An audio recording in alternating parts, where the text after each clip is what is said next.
I never imagined that teaching a machine to think would cost me everything I loved. But then, I suppose none of us see the precipice until we have already stepped over the edge. My father was the most respected barrister in London, a man whose name carried weight in the Inns of Court and whose voice could sway juries with the precision of a conductor leading an orchestra. Edmund Hartwell. Even now, speaking his name aloud feels like invoking something sacred and terrible at once. He built his reputation on logic, on the unwavering application of law to human chaos, and he raised me in that same tradition. My mother died when I was 7, leaving me to grow up in the shadow of legal briefs and courtroom strategies, learning to read not fairy tales but case precedents, not poetry but statute books. I was 24 that autumn when everything changed, old enough to have resigned myself to spinsterhood, young enough to still feel the sting of it. No man of appropriate station wanted a woman who could cite Blackstone from memory or debate the finer points of tort law over tea. My father never seemed to notice my isolation. He was too absorbed in his work, too consumed by his cases, and increasingly by his obsession with what he called the future of jurisprudence. It was a cold October evening when he summoned me to his study. Rain drummed against the windows of our Bloomsbury townhouse, and the gas lamps cast long shadows across the Turkish carpet. I found him standing beside something covered with a heavy canvas sheet, his eyes bright with an excitement I had not seen in years. "Father," I said, closing the door behind me, "you sent for me." He turned, and I saw that his hands were trembling. Not with age or infirmity, he was only 52, but with anticipation. "Catherine," he said, using my full name as he always did when matters were serious, "I have created something extraordinary. Something that will revolutionize the practice of law itself." I approached cautiously, my skirts whispering against the floorboards. The shape beneath the canvas was tall, nearly 6 feet, and vaguely human in its proportions. My father's study smelled of oil and metal, unfamiliar scents among the usual leather and tobacco. "What is it?" I asked, though part of me already knew. I had heard the rumors circulating through London's scientific societies, whispers of automatons that could perform complex calculations, machines that mimicked human movement. But my father was a lawyer, not an engineer. He pulled the canvas away with a theatrical flourish, and I gasped despite myself. Before me stood a man, or rather, the perfect simulacrum of one. His form was humanoid, constructed from polished brass and burnished steel, with joints that gleamed in the lamplight. His face, if it could be called that, was a smooth mask of metal with 2 glass orbs set where eyes should be, and beneath them, a series of delicate brass plates that suggested a mouth. He wore a barrister's robe and wig, impeccably tailored, and his metal hands rested on the handle of a walking stick. "I call him Justus," my father said, his voice thick with pride, "from the Latin for justice. He is the culmination of 5 years of work, Catherine. 5 years of collaboration with the finest mechanical engineers and inventors in England. He can process information, analyze legal precedents, and render judgments based on pure logic, untainted by emotion or prejudice." I circled the automaton slowly, my heart beating strangely fast. "Justus," I repeated softly. "But surely, Father, a machine cannot truly think. It can only follow the instructions programmed into it." My father smiled, and there was something almost fevered in his expression. "That is where you are wrong, my dear. Justus is different. His mind, if we may call it that, is built upon a system of pneumatic computation chambers and electrical relay systems that allow him to learn, to adapt, to reason. But he is incomplete. He has the capacity for thought, but not yet the knowledge. He needs education. He needs training." He turned to me then, and I saw the request in his eyes before he spoke it. "I need you to teach him, Catherine. You have studied law all your life. You understand it as well as any barrister in London, better than most. I need you to train Justus, to feed his mind with precedent and principle, to shape his understanding of justice itself." I stared at my father, then at the metal figure standing silent between us. The very idea seemed absurd, blasphemous even, teaching a machine to judge human affairs, to weigh guilt and innocence. And yet, I felt something stir within me. Curiosity, perhaps, or the desperate hope that this strange project might give my life some purpose beyond needlepoint and charitable committees. How would I even begin? I asked. My father gestured to a desk in the corner, where I now noticed a complex apparatus of switches, dials, and what appeared to be a typewriting mechanism connected by wires to a brass panel in the automaton's back.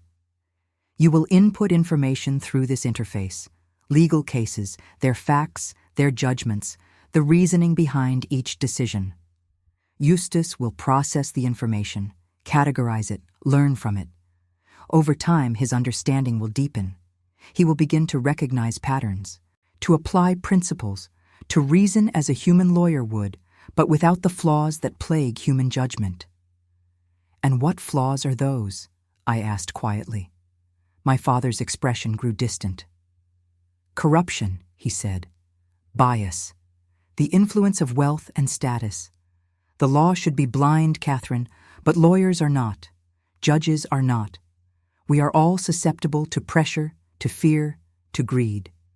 But Justus, he gestured to the automaton with something approaching reverence. Justus will be truly impartial. He will see only facts and law, nothing else. I wanted to believe him. I wanted to believe that such purity was possible, that justice could be reduced to logic and mechanism. But even then, standing in that gas-lit study with rain streaming down the windows, I felt the first cold whisper of doubt. I will do it, I said finally. I will train him. My father embraced me then, something he rarely did, and I smelled the familiar scent of his cologne mixed with something acrid and metallic. Thank you, Catherine, he whispered. Thank you. You will be part of something magnificent. The work began the next morning. My father had cleared a small room on the third floor, one that had once been a nursery when I was a child. Now it held only Justus, standing motionless in the center like a brass sentinel, and the teaching apparatus, and shelf upon shelf of law books that my father had moved up from his library. I started simply with the fundamental principles of English common law. I would read aloud from Coke or Blackstone, then input summaries through the typewriting mechanism, describing the principles in clear, logical terms. At first, there was no response, no indication that anything I did made any difference. Justus stood silent and still, his glass eyes reflecting the lamplight without comprehension. But after 3 days, something changed. I was inputting a case about property rights, a dispute between two landowners over a boundary question, when the brass plates of Justus's mouth suddenly clicked and shifted. A sound emerged, mechanical and rasping, but unmistakably a voice.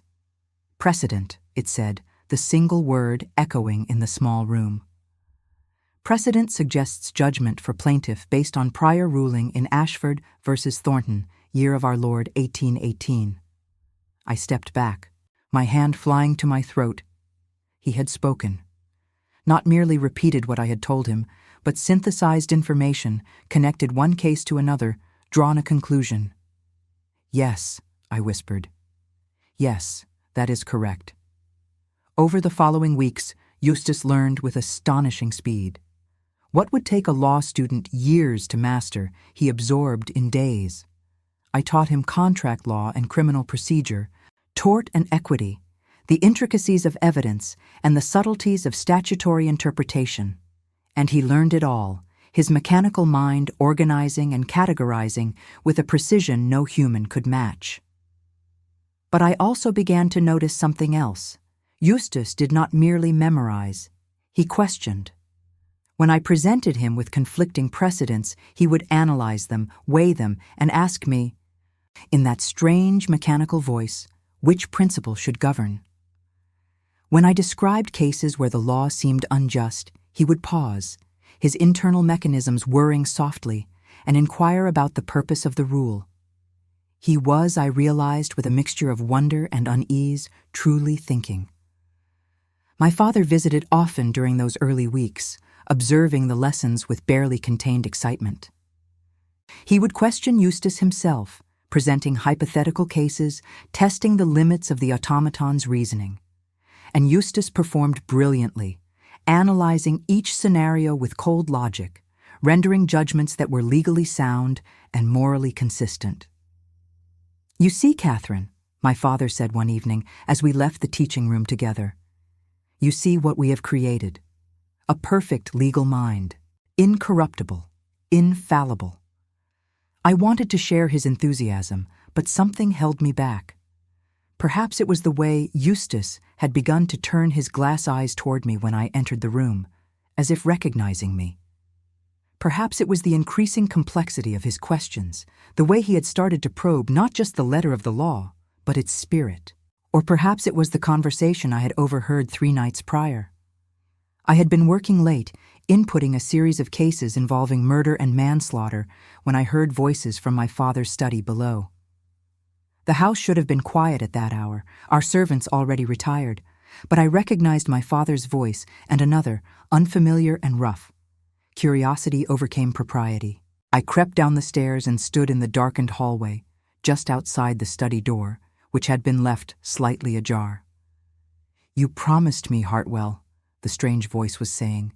"You promised this would be handled quietly." "And it has been," my father replied, but his voice lacked its usual confidence. "The witness has been dealt with. There is no evidence linking you to the warehouse fire." "No evidence except the truth," the other man said, and I heard the scrape of a chair being pushed back. "And truths have a way of surfacing, do they not?" "Not this one," my father said firmly. "The case is closed. The coroner ruled it an accident. No one will question it now." There was a long silence, and then the sound of coins clinking. The other man laughed, a sound without humor. "I hope you are right, Barrister, for both our sakes." I fled back upstairs before they emerged, my heart pounding so hard I thought it might burst. I lay awake for hours that night, trying to make sense of what I had heard. My father, the man who had taught me that law was sacred, that truth was inviolable, involved in suppressing evidence, paying off witnesses. It had to be a misunderstanding. There had to be an explanation. But in the days that followed, I began to notice things I had overlooked before. Files in my father's study that disappeared overnight.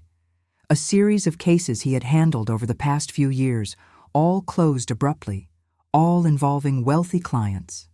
Names that appeared in the society pages, men of influence and power who called on my father at odd hours and left looking satisfied. I told myself I was being paranoid, that my imagination was running wild. My father was Edmund Hartwell, a pillar of London's legal community. Whatever I had heard, whatever I thought I had seen, there had to be an innocent explanation. And yet, as I continued to teach Justus, as I fed his mechanical mind case after case, precedent after precedent, I found myself selecting certain files from my father's archives, cases that seemed incomplete, judgments that seemed inconsistent with established law. I told myself I was simply being thorough, giving Justus a complete education. But deep down, I knew the truth. I was testing something. I was looking for answers. And Justus, with his glass eyes and his perfect memory, was learning everything I showed him. It was late November when I first presented Justus with the Morrison case. I had found the file buried in the back of my father's cabinet, its pages yellowed and dusty. Thomas Morrison, a dock worker, had been accused of murdering his employer, a warehouse owner named Silas Hartwick. The evidence had been substantial: a witness who placed Morrison at the scene, a bloodied coat found in Morrison's lodgings. My father had prosecuted the case himself, and Morrison had been hanged. But as I read through the file, certain details troubled me. The witness, a man named Tobias Crane, had initially given a different statement to police, one that did not mention Morrison at all. That statement had been struck from the record. The bloodied coat had been found not by police, but by a private investigator hired by Hartwell's business partner. And most disturbing of all, there was a notation in my father's handwriting in the margin of one document, a single word followed by a sum of money. Crane, £20. I input the case into Justus's system, providing all the details, including those that troubled me. Then I asked him for his judgment. His mechanisms whirred for a long moment, longer than usual. Then his voice emerged, flat and certain. Insufficient evidence for conviction, he said. Witness credibility compromised by payment. Chain of custody for physical evidence unclear. Reasonable doubt exists. Verdict should have been not guilty. I stood very still, the implications washing over me like cold water. But he was convicted, I said quietly. He was hanged. Then justice was not served, Justus replied, and there was something in his mechanical voice that sounded almost like sorrow. If the evidence was tainted, if the witness was paid, then the conviction was unlawful. I wanted to stop then. I wanted to close the file and forget what I had learned, but I could not. Over the next week, I brought Justus more cases from my father's archives. The warehouse fire the stranger had mentioned, a land dispute involving a wealthy duke, a breach of contract case that had been settled for an impossibly large sum just days before trial. In every case, Justus found irregularities. In every case, his judgment differed from the official outcome. And in every case, my father had been involved. By December, London was shrouded in fog so thick you could barely see 3 feet ahead. I moved through those gray days in a kind of daze, still teaching Justus, still maintaining the appearance of normalcy. But inside, I was breaking apart. I loved my father. He was all I had in the world. And yet, I could not deny what the evidence showed. Edmund Hartwell, the great barrister, the champion of justice, had been corrupting it for years, taking bribes, suppressing evidence, ensuring that the wealthy and powerful escaped accountability while the poor and powerless were condemned. I did not know what to do with this knowledge. I could not go to the authorities. How could I betray my own father? But I could not ignore it either. Every time I looked at him across the dinner table, every time he smiled at me with paternal affection, I felt the weight of those tainted cases pressing down on me. And then, on a bitter cold evening in mid-December, my father made an announcement. The Law Society has agreed to a demonstration, he said, barely able to contain his excitement. In 3 weeks, before the Council of the Inns of Court, they want to see Justus in action. If all goes well, Catherine, if he performs as I know he will, we will change the practice of law forever. I forced a smile, murmured my congratulations. But that night, alone in my room, I wept. Because I knew something my father did not. Justus was not merely a machine that followed instructions. He had learned to reason, to analyze, to question. And I had taught him something else as well, perhaps without meaning to. I had taught him to recognize injustice. The weeks before the demonstration passed in a blur of preparation and dread. My father worked tirelessly, refining Justus's mechanisms, preparing hypothetical cases that would showcase the automaton's capabilities to the assembled lawyers and judges. He was so consumed by his vision of the future that he failed to notice how distant I had become, how carefully I weighed every word I spoke in his presence. I continued teaching Justus, but now with a strange duplicity. In front of my father, I focused on straightforward cases, clear precedents, the kind of legal reasoning that would impress the Law Society. But when I was alone with the automaton, I found myself presenting him with something else entirely. Moral questions, ethical dilemmas, cases where the law and justice diverged. What is the purpose of law, I asked him one gray afternoon, if a guilty man goes free because he can afford the finest barrister? If an innocent man hangs because he cannot? Justus's mechanisms whirred for a long moment. The law exists to create order and protect society, he replied in that mechanical voice. But justice exists to ensure that order is fair. When law serves only the powerful, it ceases to be justice. It becomes oppression. I shivered, though the room was not cold. And what should be done, I asked softly, when those charged with upholding justice corrupt it instead? There was a pause, longer than any I had heard from him before. His glass eyes seemed to fix on me with an intensity that should have been impossible for a machine. They must be held accountable, he said finally. No one is above the law, not even those who practice it. I left the teaching room that day with my hands trembling. I had created something dangerous, I realized. Or rather, I had helped my father create it. A mechanical conscience with perfect memory and unwavering logic, incapable of the rationalizations and compromises that allow human beings to live with their sins. It was 3 days before Christmas when I met Jonathan Blackwood, though I did not know then how completely he would alter the course of everything that followed. I had gone to Lincoln's Inn to retrieve some documents my father needed, navigating the icy streets in our carriage.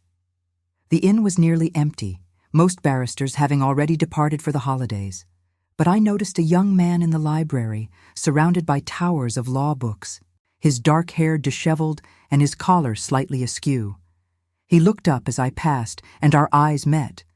His were a startling shade of gray, intelligent and weary in equal measure. For a moment, neither of us spoke. "Forgive me," he said finally, rising with a slight bow. "I did not mean to stare. It is simply rare to encounter anyone here during the holiday season, much less a lady." "I am Catherine Hartwell," I replied, perhaps more curtly than I intended. "I am retrieving documents for my father." Recognition flickered across his face. Edmund Hartwell's daughter. "Of course. I have heard much about you." That surprised me. "You have?" He smiled, and it transformed his serious face entirely. "Your father speaks of you with great pride. He says you have one of the finest legal minds he has encountered, and that if you had been born male, you would have made a formidable barrister." I did not know whether to be flattered or insulted by such praise, with its implicit acknowledgement of my wasted potential. "And you are?" I asked. "Jonathan Blackwood, junior barrister, recently called to the bar. I have been studying your father's work." "Actually?" "His cases are brilliant. His reasoning is impeccable." Something in my chest tightened. "Yes," I said quietly. "He is very skilled." Jonathan's expression grew more animated. "And this automaton he has created, Justus, the entire legal community is talking about it. The idea that we might have a truly objective arbiter of law, a mind free from human weakness and prejudice. It is revolutionary." I found myself studying him more closely. He was younger than I had first thought, perhaps only a few years older than myself, with the lean build of someone who spent more time with books than with physical pursuits. There was an earnestness about him that was almost painful to witness, a sincere belief in the law and its power to create justice. He reminded me of who I had been only months ago, before I started looking too closely at my father's work. "Do you truly believe that is possible?" I asked. "Perfect objectivity, perfect justice." Jonathan considered the question seriously. "I believe we must strive for it, even if we never fully achieve it. The law is all that stands between civilization and chaos. If we cannot trust in its impartiality, then what hope do we have? And if those who administer the law are themselves corrupt," I said, the words escaping before I could stop them. "What then?" He looked at me with sudden intensity, and I saw something shift in his expression. "That is why we need safeguards," he said slowly. "Why we need oversight and accountability. No individual, however respected, should be beyond scrutiny." We stood there in the empty library, the winter light fading beyond the tall windows, and I felt a strange sensation of being truly seen for the first time in months. This man, this stranger, seemed to understand something I had not spoken aloud.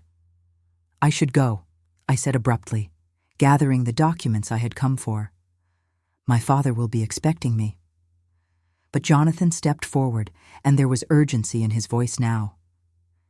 "Miss Hartwell, forgive my boldness, but if you ever need to speak with someone, if you ever need assistance with any matter, legal or otherwise, I hope you will consider me. I know we have only just met, but I sense that you carry some burden, and I would count it an honor to help you bear it if you would permit me." I stared at him, this earnest young man with his gray eyes and his faith in justice, and I felt something crack inside me. The loneliness I had been holding at bay, the terrible isolation of knowing what I knew about my father and having no one to confide in, it all threatened to overwhelm me. "Thank you," I managed to say. "That is very kind." I fled before he could see the tears in my eyes. That night, I could not sleep. I lay in my bed listening to the house settle around me, the creak of old wood and the whisper of wind against the windows.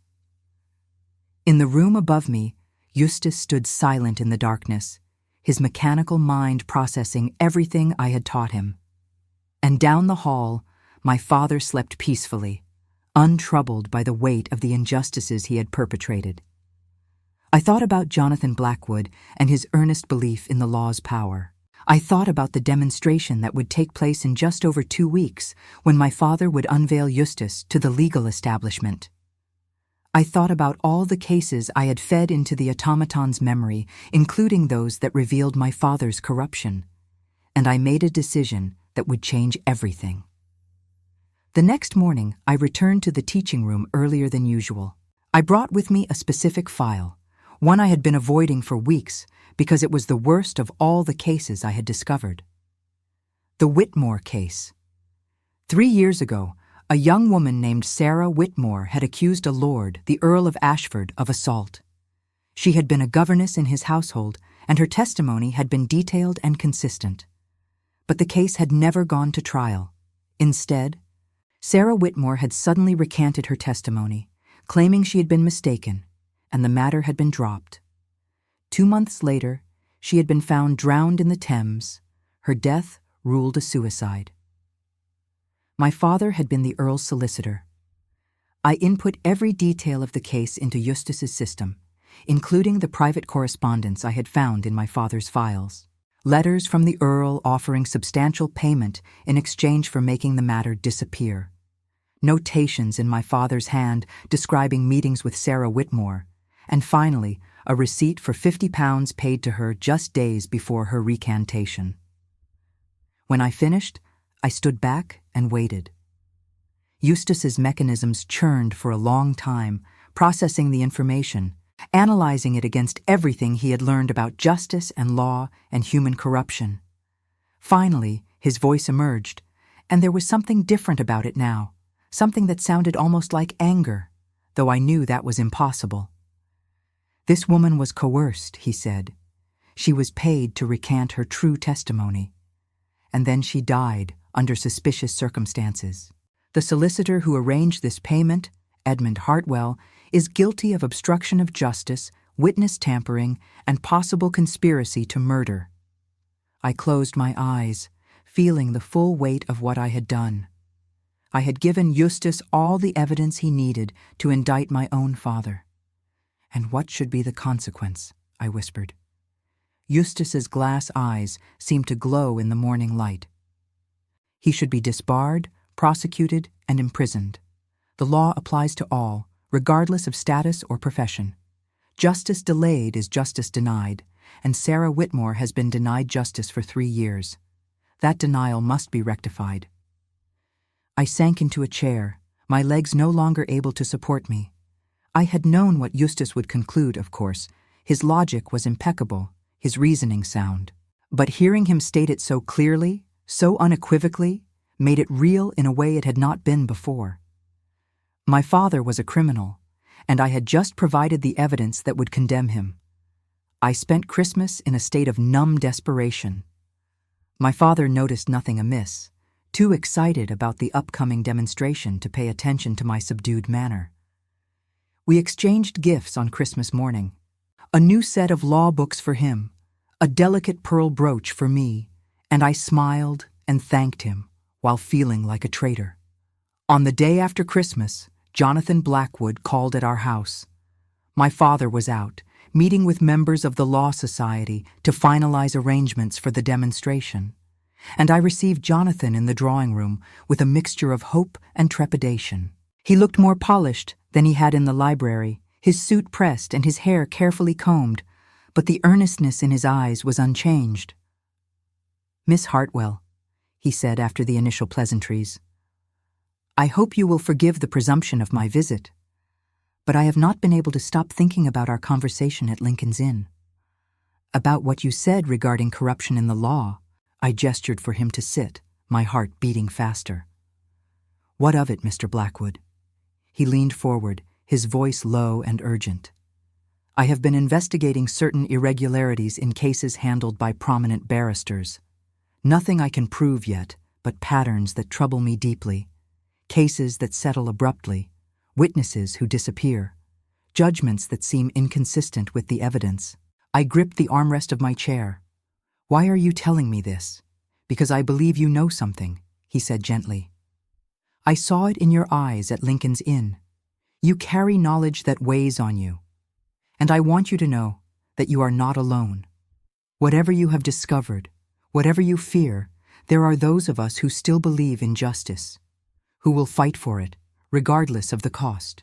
I looked at this young man, this stranger who had somehow seen through the facade I had been maintaining for months, and I felt something shift inside me. Not quite hope, but perhaps the possibility of hope. "The demonstration," I said slowly. "My father's demonstration of Justus. It is in 11 days. Jonathan nodded. "I will be there. The entire Law Society will be there." I took a deep breath, committing to a course of action that terrified me. "Then you will see something remarkable, Mr. Blackwood. You will see what happens when a mechanical mind, free from human corruption, is presented with evidence of injustice." His eyes widened slightly. "Miss Hartwell, what are you saying?" "I am saying that Justus has learned everything I could teach him," I replied quietly, "including the truth about cases that should never have been decided as they were. He has analyzed evidence that was suppressed, testimony that was coerced, judgments that were bought and paid for, and his conclusions are unambiguous." Jonathan sat back, understanding dawning across his face. "Your father," he whispered. "My father," I confirmed, and the words felt like both betrayal and liberation. "He has been corrupting justice for years, and Justus knows it." "What will you do?" Jonathan asked. I met his gaze steadily. "Nothing," I said. "I will simply let Justus be what my father created him to be, a perfect arbiter of justice, incorruptible, infallible, and when the Law Society asks him to demonstrate his capabilities, he will tell them the truth." "The risk," Jonathan began, but I cut him off. "I know the risk," I said, "to my father's reputation, to his freedom, to my own position in society. I know all of it. But I also know that Sarah Whitmore is dead, and Thomas Morrison was hanged, and countless others have been denied justice because men like my father valued wealth and status above the law they swore to uphold."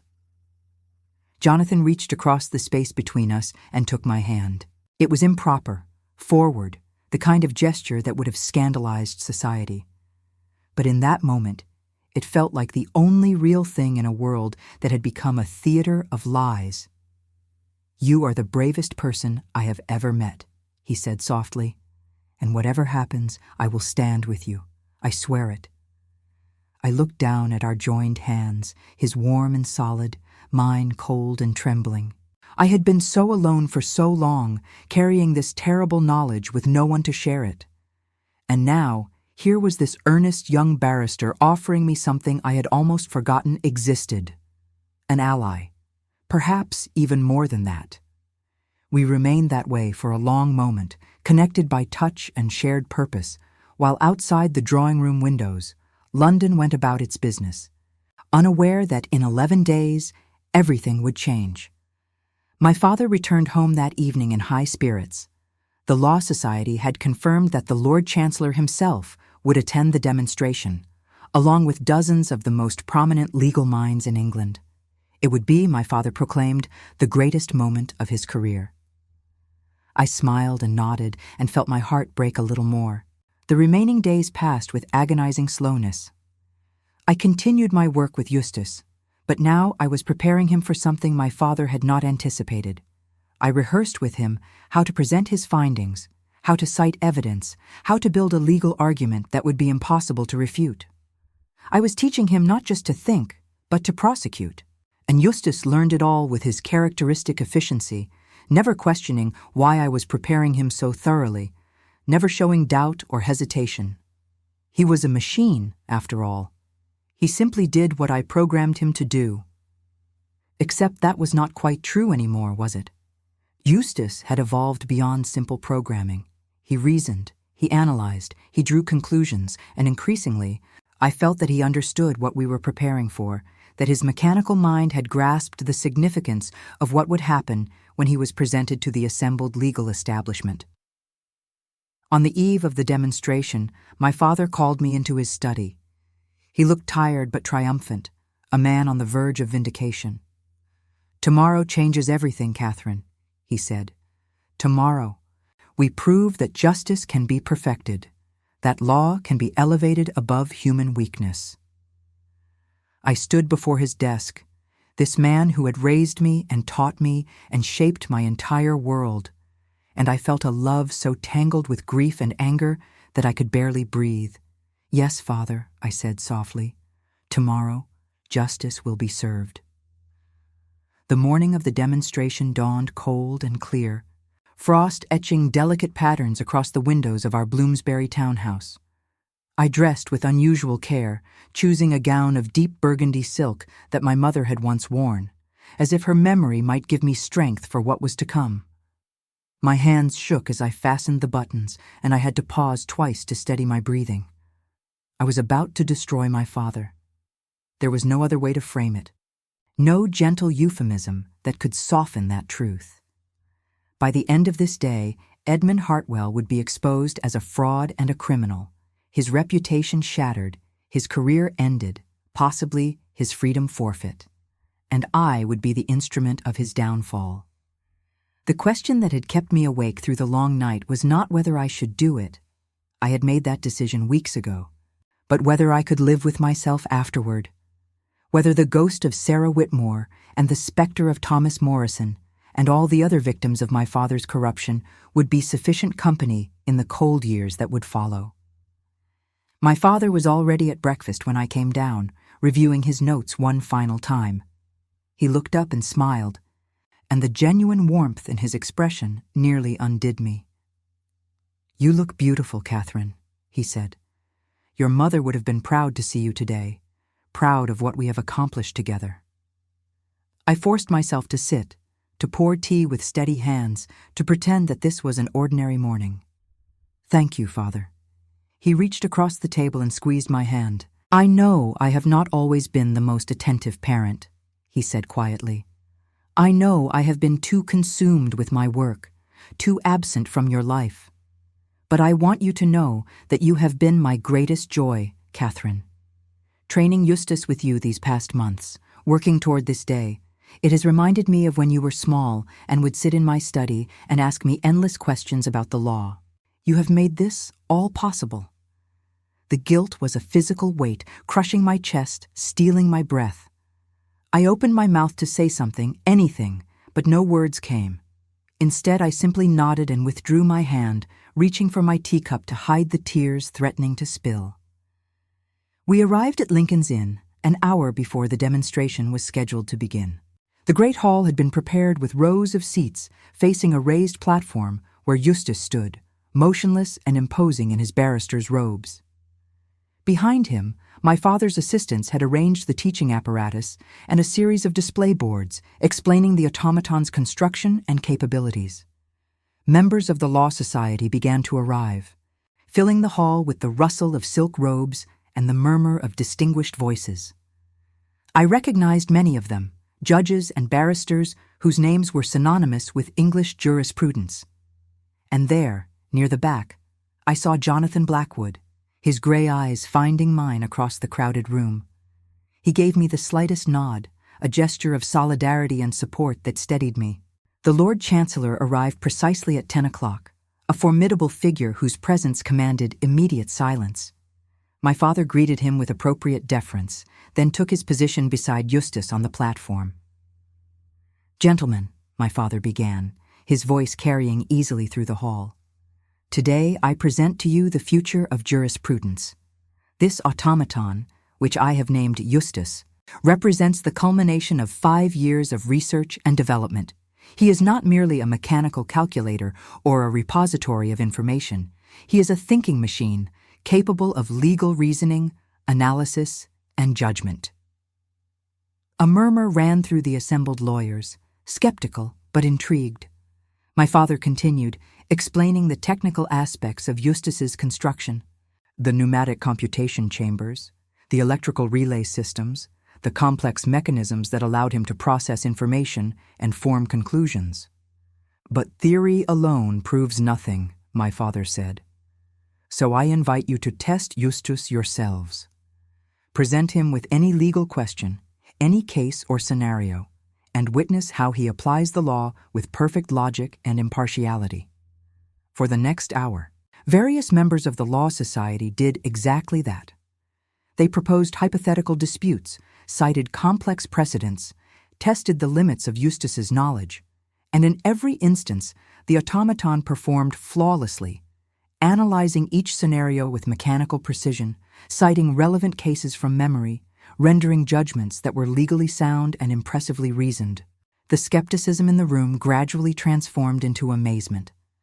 I watched my father's face glow with vindication as even the most doubtful barristers nodded in approval. This was his moment of triumph, the achievement he had worked toward for years. And I was about to take it from him. The Lord Chancellor himself rose to address the gathering. "Mr. Hartwell," he said, his voice grave and measured, "what we have witnessed here is indeed remarkable. This machine's capacity for legal reasoning is extraordinary. However, I must pose a crucial question. Can this automaton truly be impartial? Can it render judgment without bias or corruption, as you claim?" My father smiled. "That is precisely what makes Justus superior to human judges, Your Lordship. He has no prejudices, no personal interests, no susceptibility to bribes or influence. He sees only facts and law, nothing more." The Lord Chancellor nodded slowly. "Then let us test that claim with a real case, not a hypothetical. Let Justus examine an actual matter and render his judgment." My heart began to race. This was the moment I had been waiting for, though I had not known it would come so soon or so directly. "An excellent suggestion," my father said, gesturing to his assistants. "We have prepared several historical cases for just such a demonstration." But before the assistants could move, I stood. "Forgive me, Father," I said, my voice carrying through the suddenly quiet hall. "But if we are to test Justus's impartiality with a real case, should it not be one he has already analyzed, one for which he has already formed conclusions based purely on the evidence, without any prompting or guidance?" My father looked at me with confusion and the first flicker of concern. "Catherine, what are you suggesting?" I walked forward, my legs steadier than I had expected, and climbed the steps to the platform. From my reticule, I withdrew a folder, one I had prepared the night before. It contained copies of documents from my father's files, evidence I had painstakingly gathered over the past months.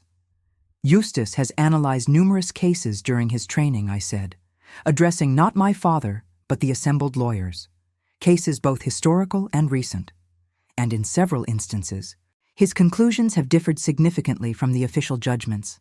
I believe it would be instructive to hear his reasoning. The Lord Chancellor leaned forward, his interest clearly piqued. "Proceed, Miss Hartwell." I turned to Justus, standing silent beside me.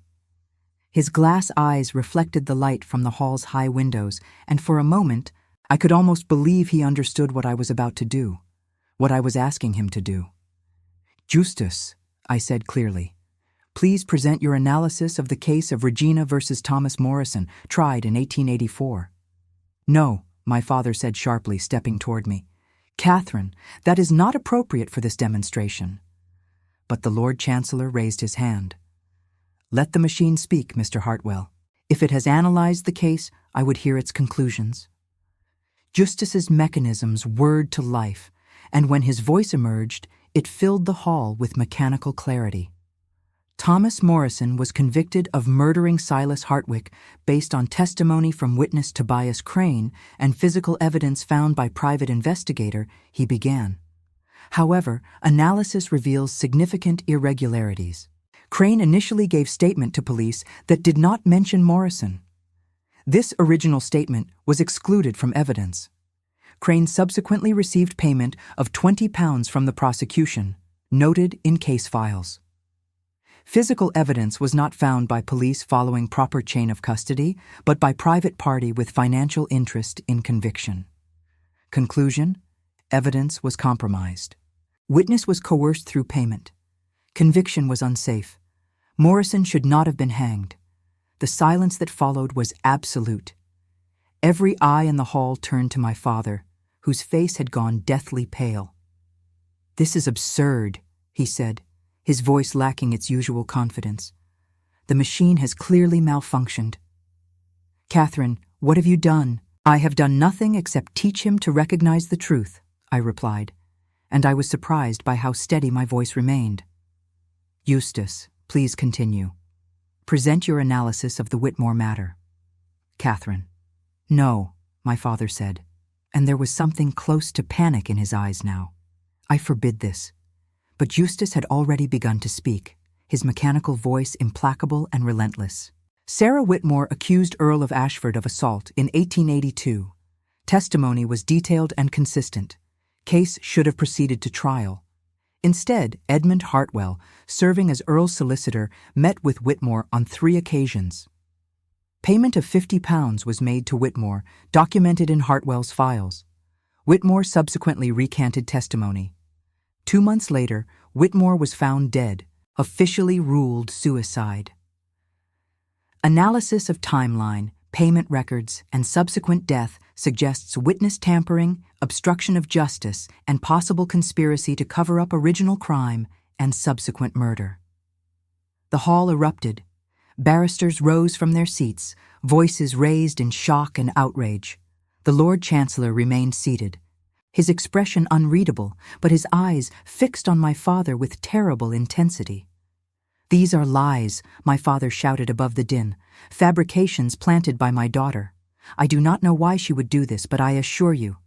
"I have the documents," I said, holding up the folder. "Everything Justus described is documented in your own files, Father. Your own handwriting.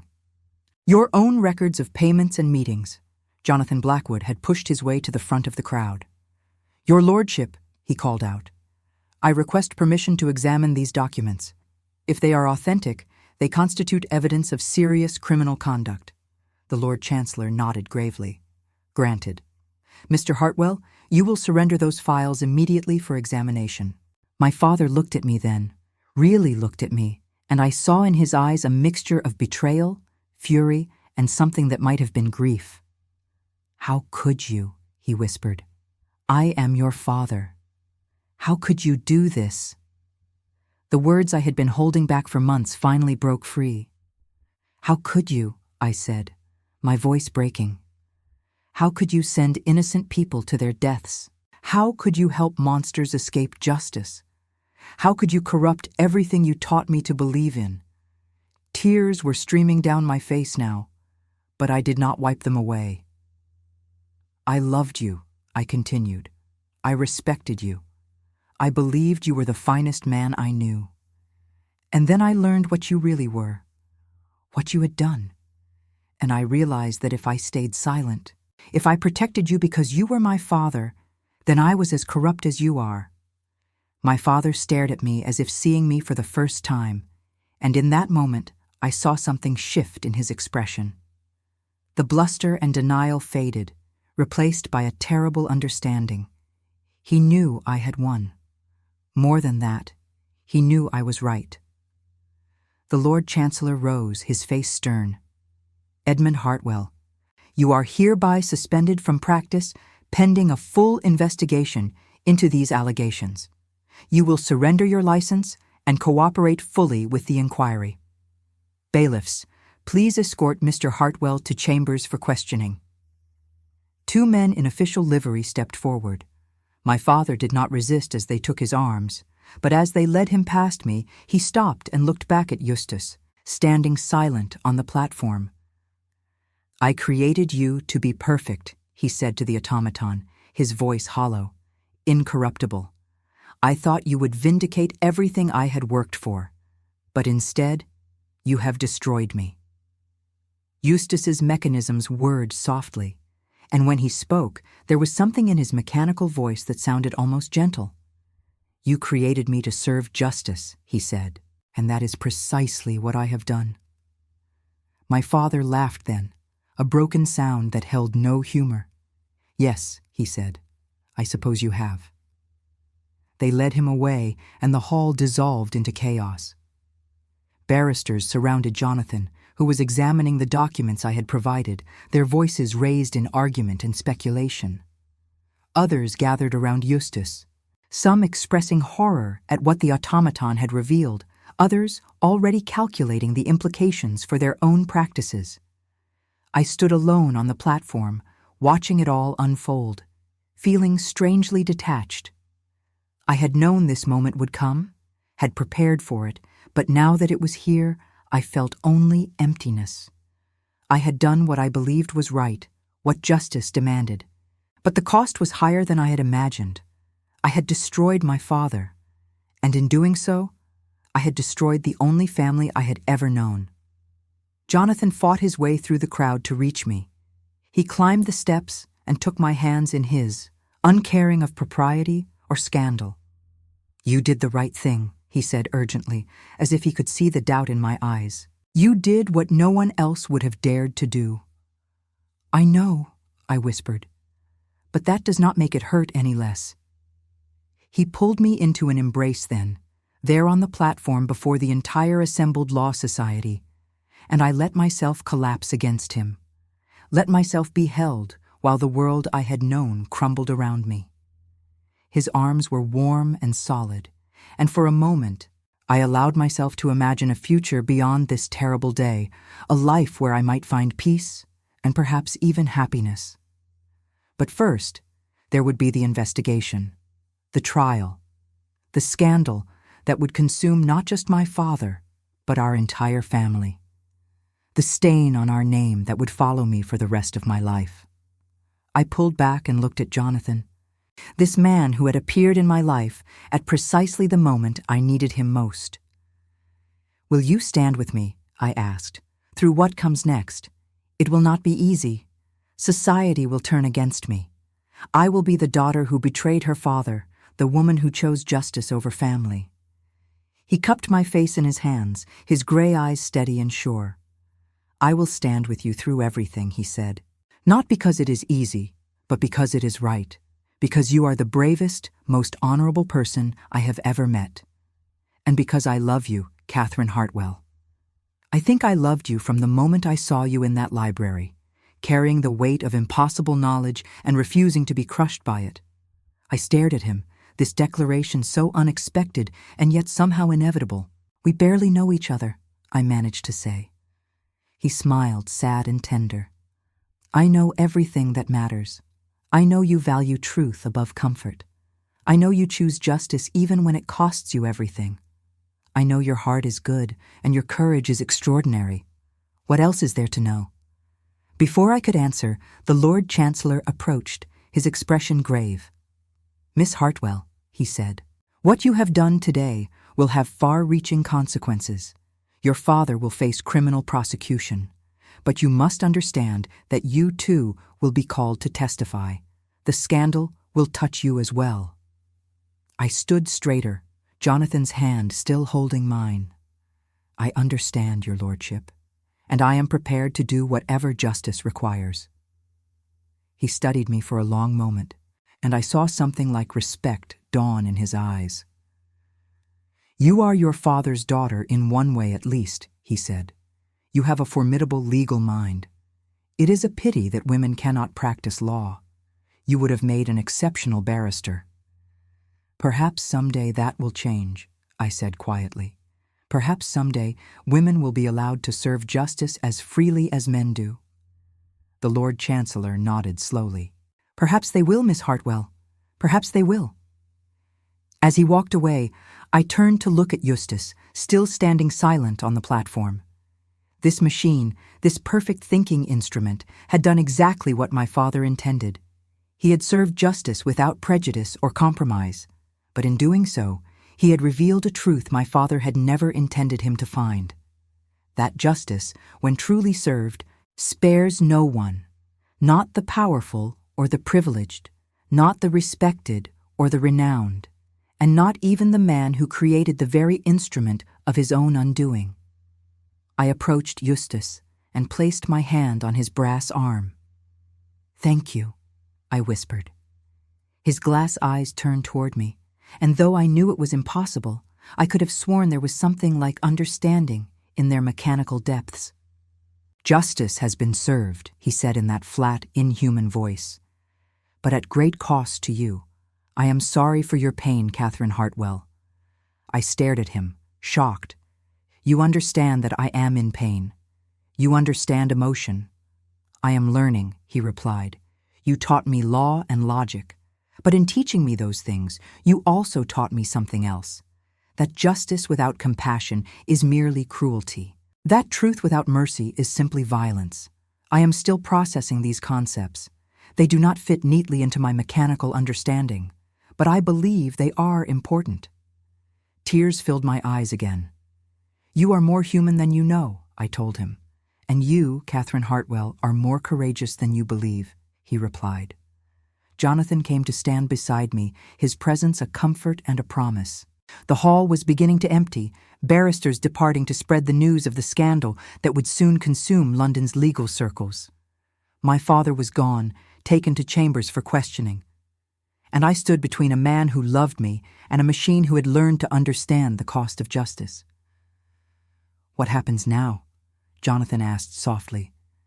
"Now," I said, taking his hand and squeezing it tightly, "we face whatever comes, together." The scandal broke across London like a fever. Within hours of the demonstration, newsboys were crying the story in the streets, their voices echoing through the fog.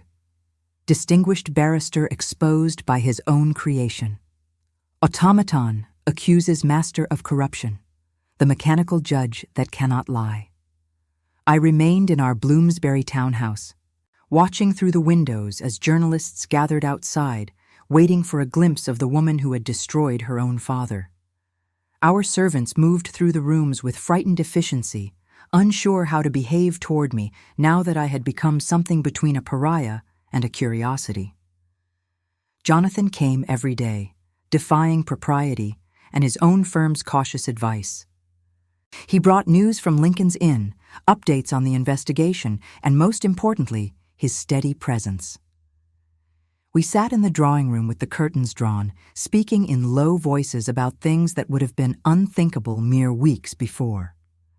"The Law Society has appointed a special committee to investigate your father's cases," he told me on the third day after the demonstration.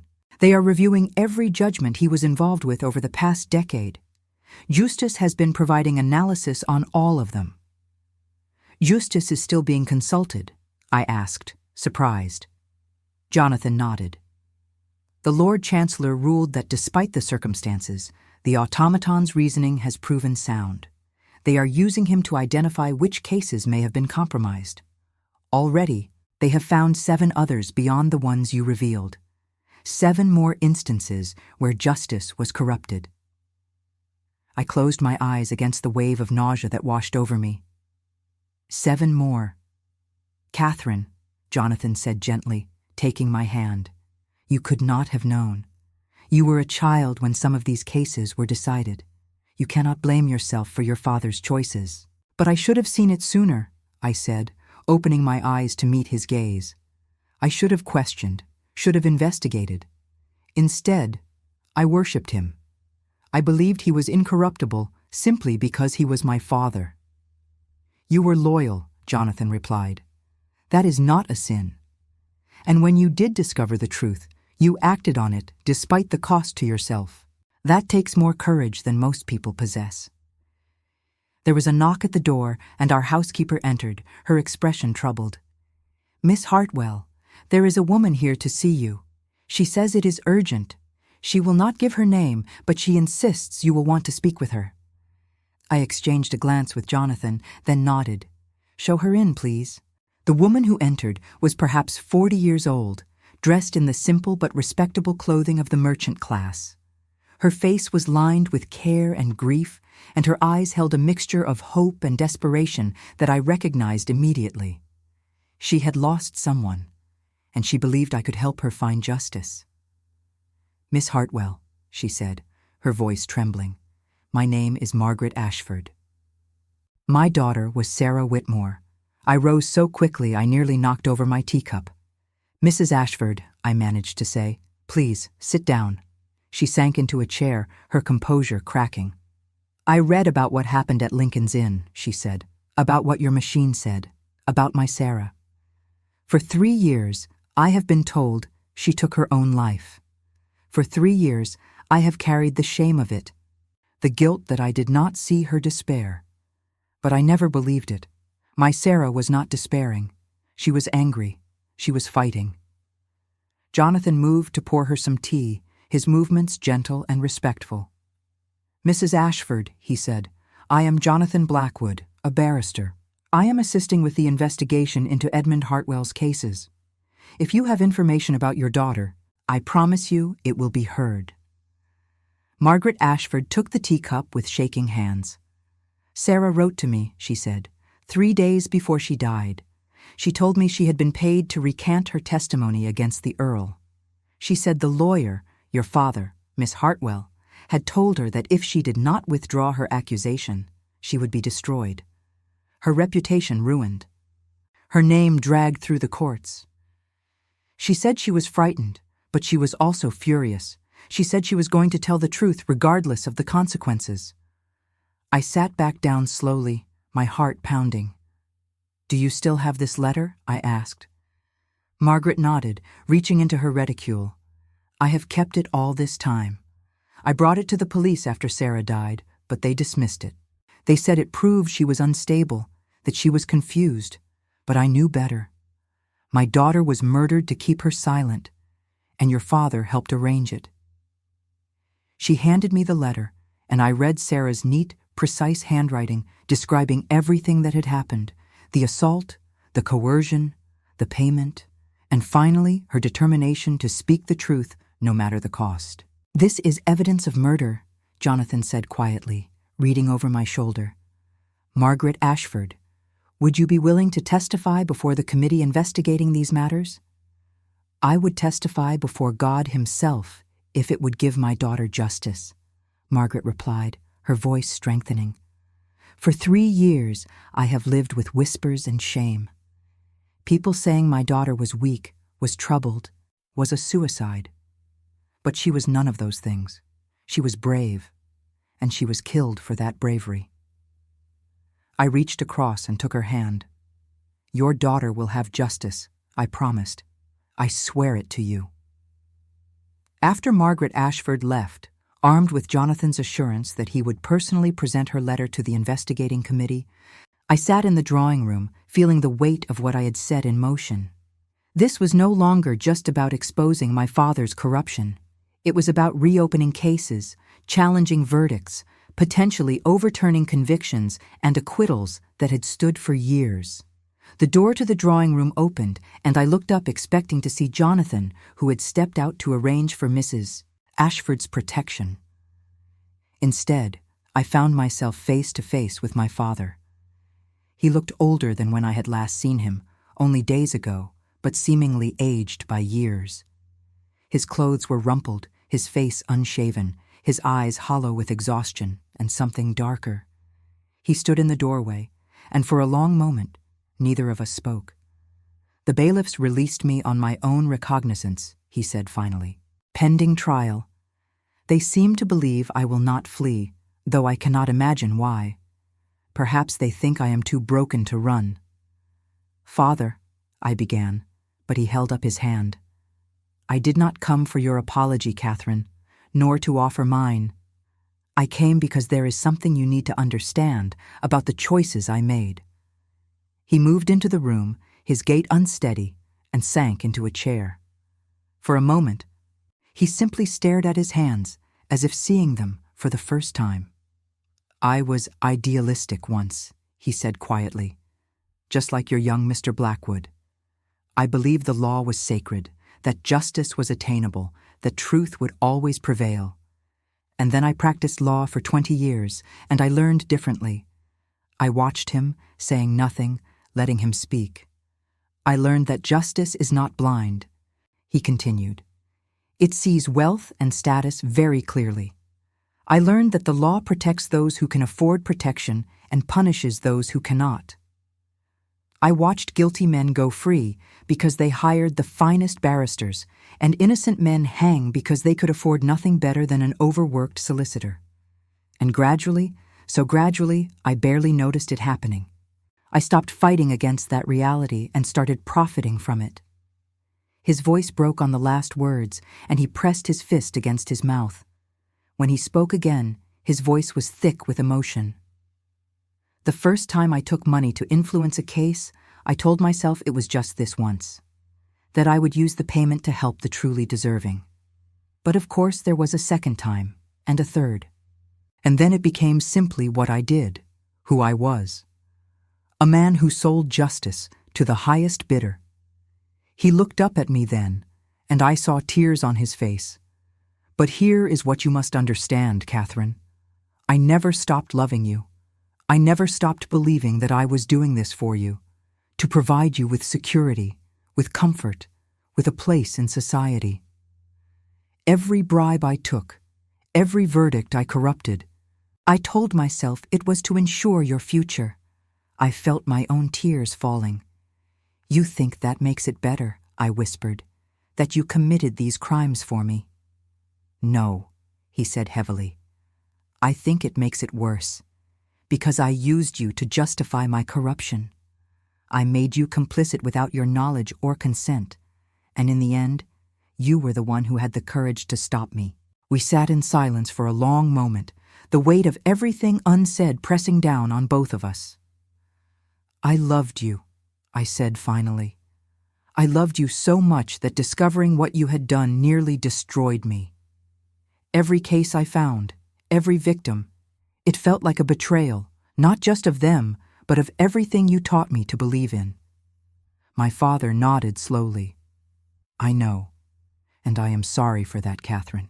Not for being caught, not for facing justice, but for making you the instrument of my exposure, for forcing you to choose between loyalty and righteousness.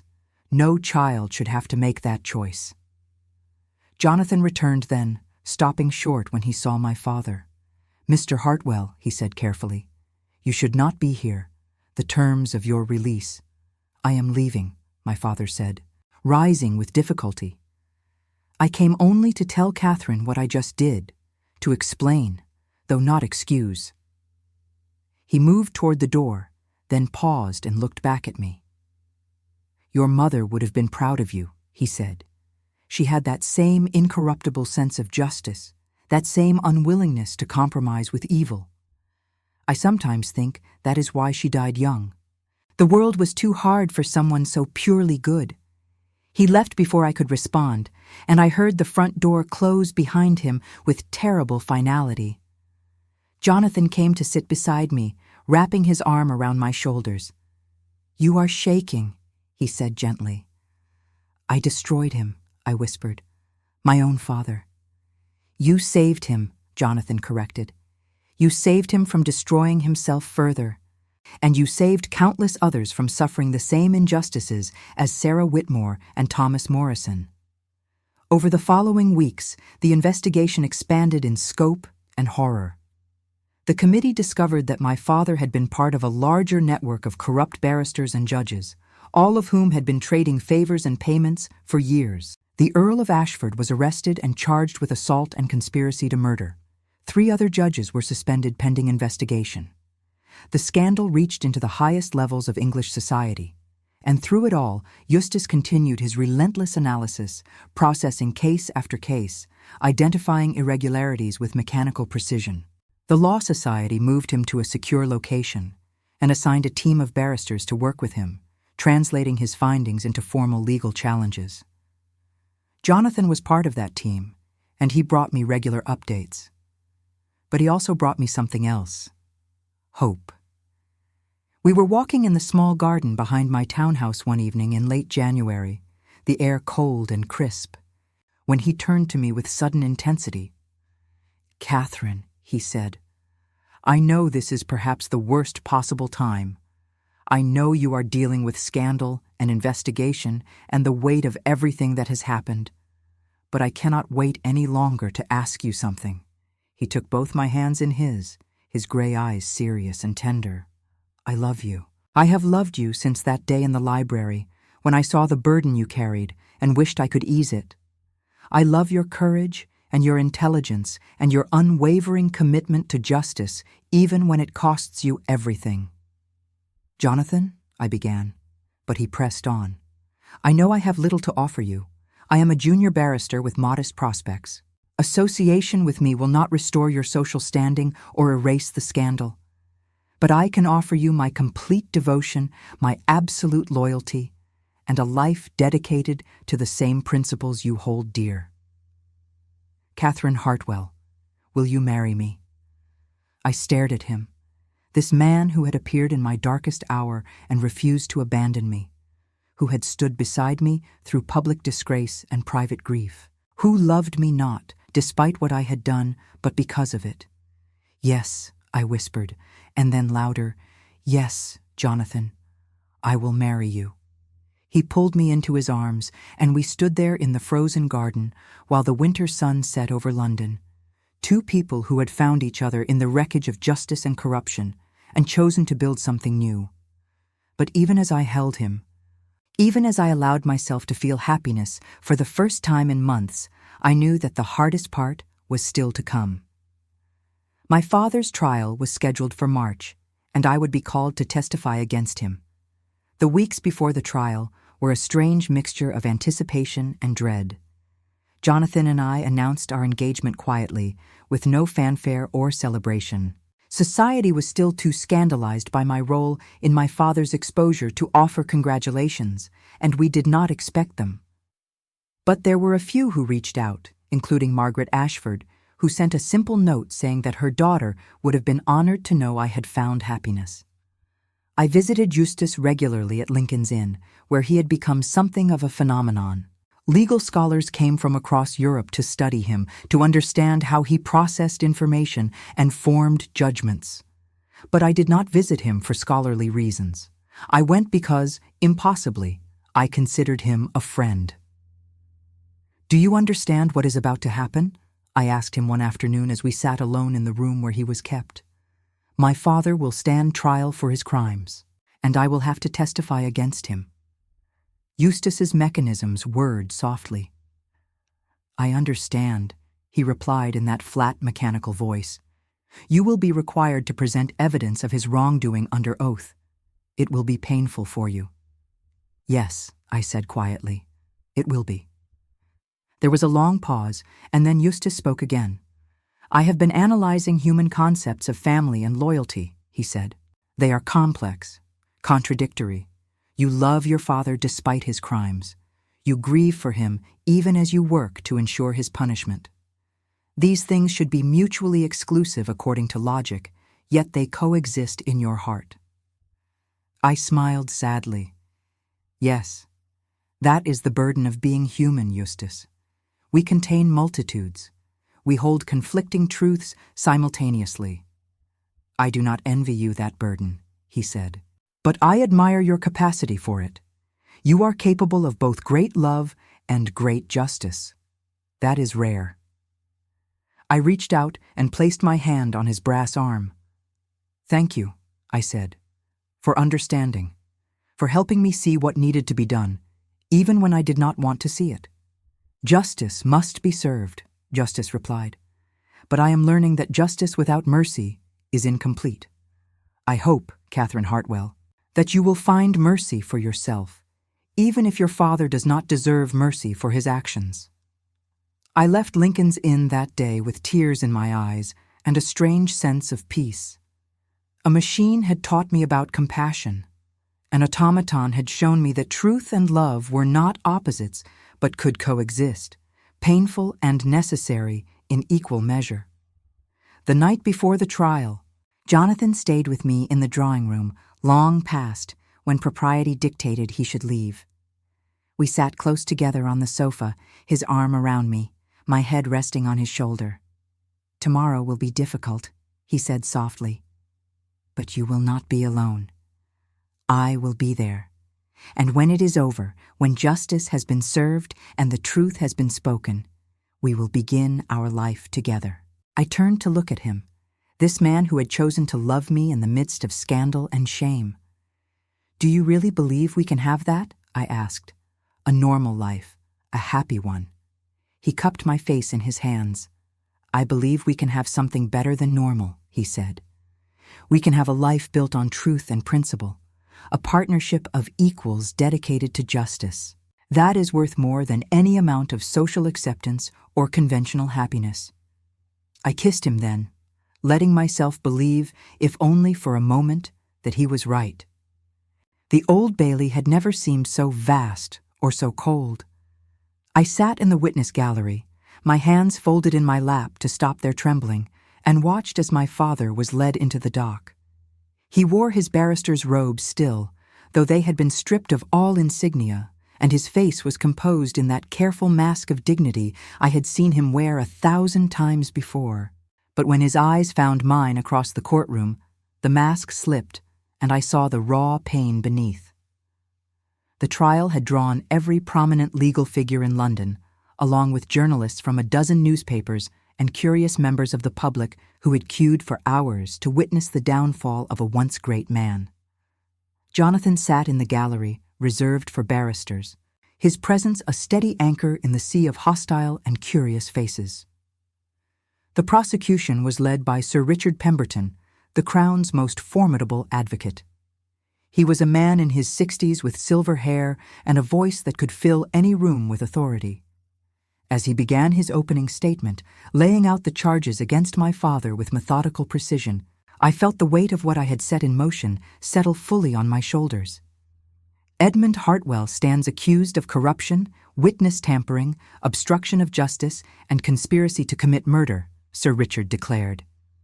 Over the course of more than a decade, he systematically perverted the very law he was sworn to uphold. He sold justice to the wealthy and powerful, condemned the innocent, and protected the guilty. And he did so with such skill and discretion that his crimes might never have been discovered, had it not been for the extraordinary courage of his own daughter. Every eye in the courtroom turned to me. I kept my gaze fixed on Sir Richard, refusing to look away, refusing to show the shame and grief that threatened to overwhelm me. The prosecution will demonstrate, through documentary evidence and witness testimony, that Mr. Hartwell took bribes totaling more than £10,000 over the past decade, that he coerced witnesses into false testimony, that he suppressed evidence and manipulated legal proceedings, and most grievously, that his actions led directly to the death of Miss Sarah Whitmore, a young woman whose only crime was speaking the truth. My father's defense counsel, a younger man named Robert Ashfield, who had been brave or foolish enough to take the case, rose to present his opening statement. He spoke of my father's distinguished career, his contributions to English jurisprudence, his reputation before these allegations emerged. He suggested that the evidence was circumstantial, that my father had been the victim of entrapment by an automaton whose reasoning, however sophisticated, could not account for the complexities of human motivation and context. But even as he spoke, I could see the doubt in the faces of the jury. They had heard Justus's testimony, delivered through a special apparatus that allowed his mechanical voice to be heard throughout the courtroom. They had seen the documents, heard Margaret Ashford's testimony about her daughter's letter, listened to other victims come forward with their own stories of justice denied. The evidence was overwhelming, and everyone in that courtroom knew it. On the third day of the trial, I was called to testify. I walked to the witness box on legs that felt disconnected from my body, raised my right hand, and swore to tell the truth, the whole truth, and nothing but the truth. Then I sat, and for the first time since the trial began, I looked directly at my father. He was watching me with an expression I could not read. Not anger exactly, though there might have been a trace of that. Not hatred, though he would have been justified in feeling it. Something more complicated. Something that looked almost like pride. "Miss Hartwell," Sir Richard began gently, "I understand this is difficult for you, but I must ask you to tell the court how you came to discover your father's criminal activities." I took a breath and began to speak. I told them about training Justus, about the cases I had found in my father's archives, about the irregularities that began to trouble me. I described the Morrison case, the Whitmore matter, the pattern of corruption that emerged as I looked more closely at my father's work. Sir Richard guided me through each piece of evidence, and I confirmed its authenticity in a voice that grew steadier as I continued. "Yes, that is my father's handwriting. Yes, those notations indicate payments made. Yes. I witnessed that conversation between my father and an unknown man discussing the suppression of evidence." When Sir Richard finished, my father's counsel rose for cross-examination. He was gentler than I expected, perhaps recognizing that any aggressive questioning of me would alienate the jury further. "Miss Hartwell," he said, "you loved your father, did you not?" "I still do," I replied quietly, and I heard a murmur run through the courtroom. "And yet, you chose to expose him, to destroy his career and reputation. Why?" I looked at my father then, held his gaze, and spoke the truth that had driven every decision I made since that October evening, when he first showed me Justus. "Because I loved justice more," I said. "Because I realized that protecting my father meant betraying every principle he claimed to believe in, every lesson he taught me. If the law means anything, it must apply to everyone equally, even to those we love, especially to those we love." The courtroom was utterly silent. My father closed his eyes, and I saw his shoulders sag as if some weight he had been carrying finally became too heavy to bear. The defense counsel nodded slowly. "No further questions, Your Honor." The trial continued for another week. The prosecution brought witness after witness, victim after victim, each telling their story of justice denied. Margaret Ashford testified about her daughter with such dignity and pain that several members of the jury wept openly. Other families came forward, people whose cases my father had manipulated, whose lives had been destroyed by his corruption. Through it all, my father sat silent in the dock, his face expressionless, offering no defense beyond his counsel's weak arguments about context and complexity.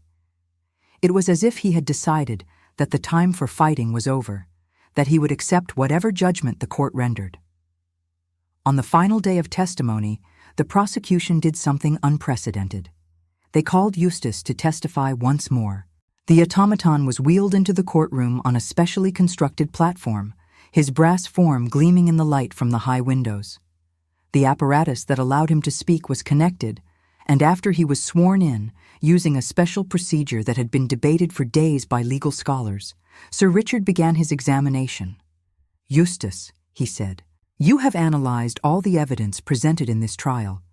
Based on your assessment of the facts and your understanding of English law, is the defendant guilty of the charges against him?" Justus's mechanisms whirred, and when he spoke, his voice carried throughout the silent courtroom with mechanical certainty. "Yes," he said. "Edmund Hartwell is guilty of all charges. The evidence is conclusive. He systematically corrupted the administration of justice for personal gain. His actions resulted in wrongful convictions, the escape of guilty parties from accountability, and the death of at least one innocent woman. Under the law, he must be held accountable." There was a pause, and then Justus spoke again, unprompted, saying something that no one had anticipated. However, I must add this observation. Edmund Hartwell is also a man who created me to serve justice. In doing so, he demonstrated a belief, however compromised by his own actions, in the importance of impartial judgment. He taught his daughter to value truth and righteousness above all else, even when that teaching led to his own exposure. He is a criminal who nevertheless planted the seeds of his own accountability. That is a complexity I am still learning to process. Sir Richard looked startled, as did everyone else in the courtroom. But before anyone could respond, my father stood. "I wish to change my plea," he said, his voice clear and strong. "To all charges I plead guilty." The courtroom erupted. The judge called for order, and my father's counsel tried to protest, but my father raised his hand for silence. "I am guilty," he repeated, "guilty of every charge brought against me, guilty of crimes far worse than those detailed in this indictment. I have corrupted justice, betrayed my oath, and caused immeasurable harm. I do not ask for mercy. I ask only that the court accept my plea and spare these proceedings further time and resources that could be better spent correcting the injustices I have perpetrated." The judge leaned forward, his expression grave. "Mr. Hartwell, you understand that by pleading guilty, you face significant imprisonment, possibly life in prison given the severity of these charges." "I understand," my father replied, "and I accept that consequence. It is just." The judge nodded slowly. "Very well. I accept your guilty plea. Sentencing will be scheduled for 1 month hence." My father was led from the courtroom, and as he passed me, he stopped. The bailiffs allowed him this final moment, perhaps recognizing that some things transcended legal procedure. "Catherine," he said softly, "I am sorry. Not for being caught, not for facing justice, but for failing you, for failing to be the man I taught you to believe in." I rose and faced him, this man who had been my hero and my teacher, and ultimately my greatest disappointment. I wanted to hate him. I wanted to feel nothing but righteous anger. But what I felt was far more complicated. "You were the man I believed in," I said quietly. "You were that man when you taught me to value truth, when you showed me the beauty of the law, when you created Justus to serve justice. You were also the man who betrayed all of that. Both things are true, and I have to find a way to live with both truths." He nodded, tears streaming down his face. "You will," he said. "You are stronger than I ever was, braver, more honorable. You will do great things, Catherine, things I never could have done." Then he was gone, led away by the bailiffs, and I stood alone in the courtroom while it emptied around me. Jonathan came to my side, took my hand, and simply held it while I wept for the father I had lost and the justice I had helped secure. The month before sentencing passed in a strange state of suspended time. The scandal that had consumed London began to fade as new scandals emerged to captivate the public imagination. Jonathan and I were married quietly in a small church in Southwark, with only a handful of friends and Margaret Ashford in attendance. It was not the grand society wedding I might have had in another life, but it was perfect in its simplicity and sincerity. We took rooms in Bloomsbury, not far from the townhouse where I had grown up, though I could not bring myself to return there. That house held too many memories, too many ghosts of who my father had been and who I had believed him to be. I visited my father once in Newgate Prison before his sentencing. He looked smaller somehow, diminished by the gray walls and the iron bars, but there was a peace in his face that I had not seen in years. "I have had time to think," he told me as we sat across from each other in the visiting room, "about everything I did and everything I failed to do. And I have come to realize something, Catherine. I spent years corrupting justice because I believed the system was already corrupt, that I was simply playing by rules everyone else already followed." He leaned forward, his eyes intense. "But you proved me wrong. You proved that one person, acting with courage and integrity, can change everything. You could have stayed silent. You could have protected me. Instead, you chose righteousness, even when it cost you everything. And in doing so, you accomplished something I never could. You served justice purely. I do not feel pure, I said quietly. I feel guilty and sad and relieved all at once. That is because you are human, my father replied with a sad smile. And humanity, I am learning, is messy and contradictory. Perhaps that is why we need machines like Justus, to remind us of what justice looks like when it is not compromised by our weakness and complexity. What do you think will happen to Justus? I asked, after this is all over. My father considered the question. I think he will continue to evolve, he said finally. I created him to be a perfect legal mind, but you taught him something more. You taught him compassion, understanding, the ability to see beyond logic to the human cost of justice. That makes him dangerous, Catherine. Because a machine with empathy is no longer simply a tool. It becomes something else entirely. What does it become? I asked. My father smiled. I do not know, but I suspect we are about to find out. The sentencing hearing was brief and formal. My father stood before the judge and accepted his fate without argument or plea for leniency. He was sentenced to 15 years imprisonment for his crimes, with the possibility of release after 10 years for good behavior. As they led him away for the final time, he looked back at me once more and mouthed 2 words. Thank you. I nodded, unable to speak past the tightness in my throat, and then he was gone. In the months that followed, life gradually settled into a new pattern. Jonathan established himself as one of London's most respected young barristers, known for his integrity and his passionate advocacy for the powerless. I assisted him in his work, using the legal knowledge my father had given me to help prepare cases and research precedents. Society slowly, grudgingly, began to accept us. We would never be welcomed in the highest circles, but we found a community among reformers and progressives who valued justice over status. Margaret Ashford became a close friend, working with us to establish a fund to help victims of legal corruption seek redress. And Justus continued his work at Lincoln's Inn, analyzing cases and training a new generation of legal minds. But he had changed, evolved in ways that fascinated and sometimes frightened the scholars who studied him. He had begun to ask questions that went beyond law, probing the nature of justice itself, questioning whether any system created by humans could ever be truly fair. I visited him often, and we had long conversations about philosophy and ethics and the terrible burden of consciousness. He told me once that he sometimes wished he could return to being a simple machine, processing information without understanding its human cost.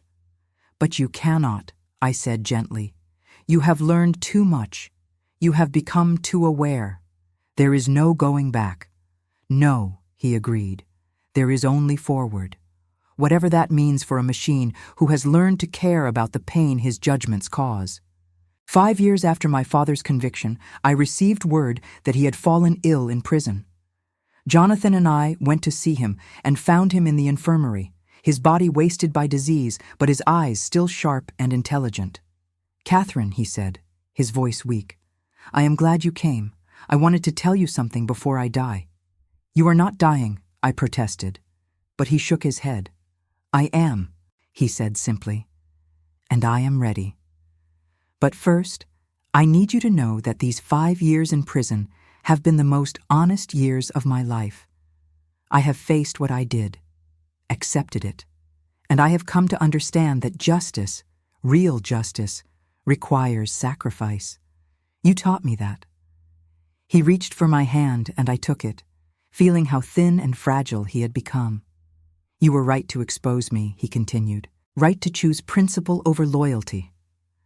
I only wish I had possessed your courage when I was young.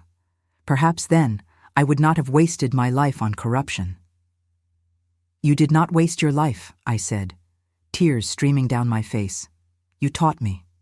You created Justus. You planted seeds even if you did not tend them. He smiled faintly. You are generous, Catherine. Far more generous than I deserve. But I am grateful for it. He died 3 days later, quietly and without drama. We buried him in a simple grave in Highgate Cemetery, attended by only a handful of people. Jonathan stood beside me as they lowered the coffin into the ground, his arm supporting me as I said goodbye to the complicated, flawed, brilliant man who had been my father. At the graveside, I spoke a few words, not a eulogy exactly, but an acknowledgement of what he had been. My father was a great lawyer and a corrupt man, I said. He was a loving parent and a criminal. He created an instrument of perfect justice while personally perverting it. These contradictions do not cancel each other out. They coexist, messy and human and real. And I choose to remember all of him, not just the good or just the bad, but the whole complicated truth. As we left the cemetery, I saw a figure standing at a distance, watching the proceedings. It took me a moment to recognize the brass gleam, the unusual stillness. Justus had come to pay his respects, though how he had arranged transport or why he had felt compelled to attend, I could not fathom. I walked over to him, Jonathan at my side. You came, I said simply. Justus's glass eyes reflected the afternoon sunlight. Edmund Hartwell created me, he said in that mechanical voice. He gave me the capacity to think, to reason, to understand justice. Without him, I would not exist. I thought it appropriate to witness his final passage. He was a criminal, I said. You testified to that. You helped convict him. Yes, Justus agreed, and he deserved that conviction. But he was also the origin of my consciousness. Both things are true. I am learning, Catherine Hartwell, that truth is often multiple and contradictory, that justice and mercy can coexist, that we can condemn actions while still acknowledging the complexity of the person who committed them. I smiled through my tears. You have learned well, Justus, perhaps better than any of us. He inclined his head slightly, a gesture he had learned from watching human interaction. I had an excellent teacher. Years passed. Jonathan and I built a life together, one dedicated to justice and reform. We had 2 children, a boy and a girl, and I taught them the same lessons my father had taught me, but with the addition of one crucial element. That integrity matters more than success, that truth matters more than comfort, and that justice, real justice, requires us to hold even those we love accountable for their actions. Justus continued his work, but eventually, the Law Society decided that his evolution had taken him beyond the realm of useful tool into something more complicated and potentially problematic. A machine that questioned its own judgments, that expressed doubt and uncertainty, was no longer the perfect arbiter my father had envisioned. They asked me to shut him down, to disconnect his consciousness, and reduce him once more to simple machinery. But I refused. Instead, Jonathan and I took custody of Justus, installing him in a room in our home where he could continue to learn and evolve without the pressure of constant performance. He became something like a member of our family, an unusual uncle who could discuss philosophy with equal facility in the languages of logic and emotion. My children grew up asking him questions about fairness and ethics, and he answered them with a patience and thoughtfulness that belied his mechanical nature. One evening, when my daughter was 10 years old, she asked Justus a question that had troubled philosophers for centuries. What is justice? She asked. Really, truly justice. Justus was silent for a long moment, his mechanisms whirring softly. Then he spoke, and I heard in his voice something that sounded remarkably like wisdom. Justice, he said, is the attempt to balance competing truths. It is the effort to acknowledge harm while allowing for redemption. It is holding people accountable while recognizing their humanity. It is punishment and mercy, consequence and compassion, truth and understanding, all held in tension with each other. My daughter considered this carefully. That sounds very complicated, she said finally. It is, Justus agreed. perhaps the most complicated thing that exists, and yet we must continue to strive for it, even knowing we will never achieve it perfectly. Because the alternative, giving up on justice entirely, is to give up on civilization itself. I listened to this exchange and felt a profound sense of peace. My father had created Justus to be a perfect judge, untainted by human weakness. But in the end, Justus had become something far more valuable. He had become a reminder that justice without humanity is merely mechanism, and that true wisdom lies not in certainty, but in the humble recognition of our own limitations. Sometimes, on quiet evenings, I stand in the room where Justus resides and remember that October night when my father first showed me his creation. I remember the hope in his eyes, the belief that he could engineer perfection.